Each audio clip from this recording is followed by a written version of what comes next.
Hello dear students, welcome back. We are here with another chemistry class. Hope you are all doing well.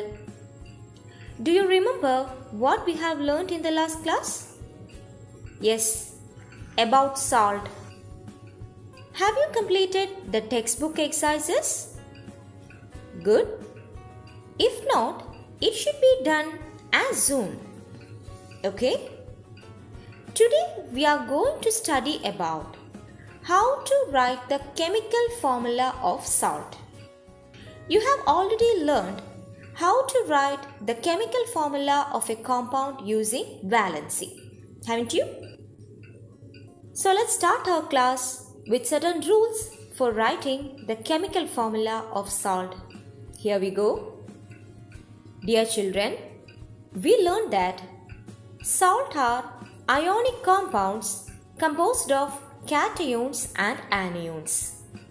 And also we knew that they are electrically neutral, right? Let us know how a salt becomes neutral. Consider the molecule NaCl. What is the number of positive ion in this molecule? Exactly, only one sodium ion, right? What is the number of negative ions in this molecule? Again, one negative ion, right? Therefore, what would be the sum of charges of the positive ions and negative ions in this molecule? Of course, it will be 0, right? Now look at another example. Magnesium chloride. What is the number of positive ions in this molecule? Yes, 2 positive ions, right? And what about the number of negative ions? Very good.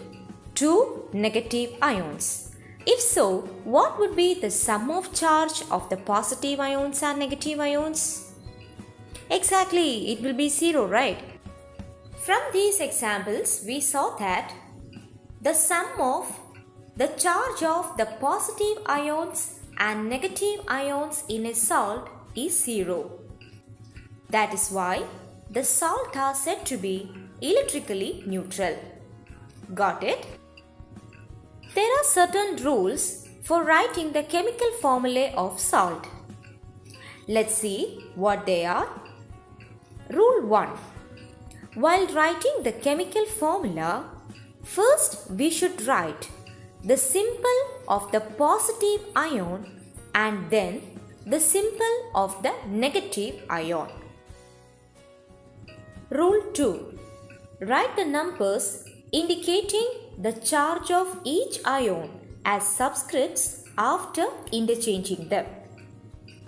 Rule 3.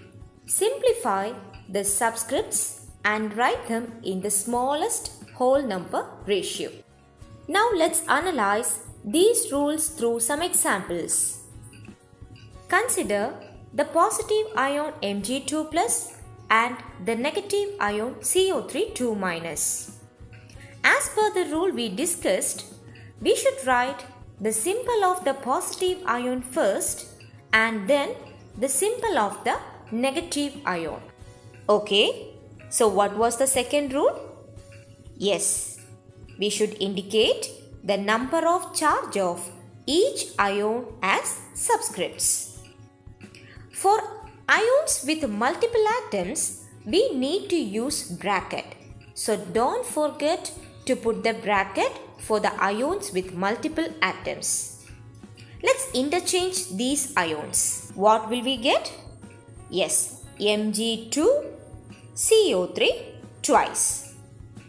Here you can see that the base index of both magnesium and carbonate is 2.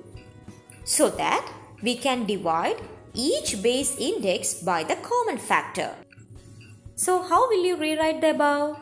Yes, Mg1 CO3 1. Remember, if the subscript is 1, it need not be written. Then we can write as Mg1 CO3 1 as MgCO3. So dear children, could you name this salt? Yes, the name of the salt is magnesium carbonate. You got it? Alright, look at another example. Here the cation is Mg2 plus and the anion is PO4 3 minus. In the first step, we should write the symbol of the positive ion first and then the symbol of the negative ion. Then write the number of charge of each ion as subscripts. For magnesium it is 2 and for phosphate it is 3. Remember, we have to use bracket when writing ions with the multiple atoms. Now let's interchange these valencies so that we will get Mg3 and PO4 twice. Here there is no common factor, so let's write it that way. Therefore, the chemical formula of this salt is Mg3PO4 twice. So how will you name this salt? Magnesium phosphate. Did you understand? Okay children, so here's a worksheet for you. Some positive ions and negative ions are given in the table. You have to write the name and chemical formula of the maximum possible salt formed by them. Okay, so let's consolidate today's class. Today we discussed about how to write the chemical formulae of salt. So remember the following methods before writing the chemical formula. Dear children, it's very important to remember to use bracket when writing ions with the multiple atoms. If the subscript is 1, it need not be written. Okay children, so let's meet you in the next class. Thank you.